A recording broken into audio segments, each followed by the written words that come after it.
So next we'll talk about the other possibilities in the select menu. So first of all, we have grow selection. Now grow selection simply expands upon a current selection, adding a level to that. So simply select some components, hit grow selection, and it will grow it by one field.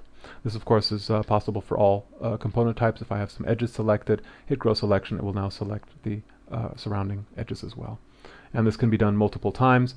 Again, simply by middle clicking on a given menu, you actually repeat the last command. So now I can just keep on growing level by level.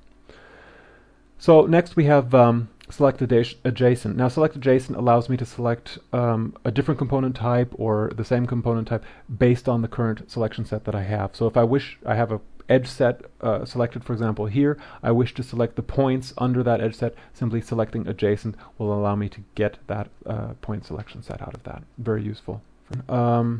Object selection and, for example, maybe polygons, and select all of the triangles on the object, or maybe all of the quads on the object, or maybe find all of the polygons that have more than 4 sides.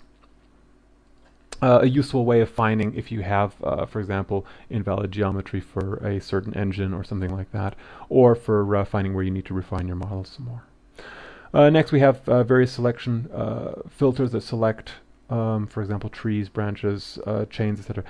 Pretty much self-explanatory. One that's very, very useful is select members components.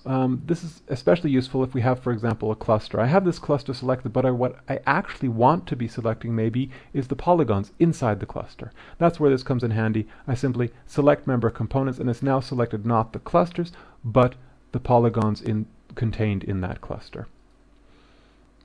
Finally, invert using filter, that simply, or select all using filter, these simply use my currently selected selection filter and invert my selection on the entire object.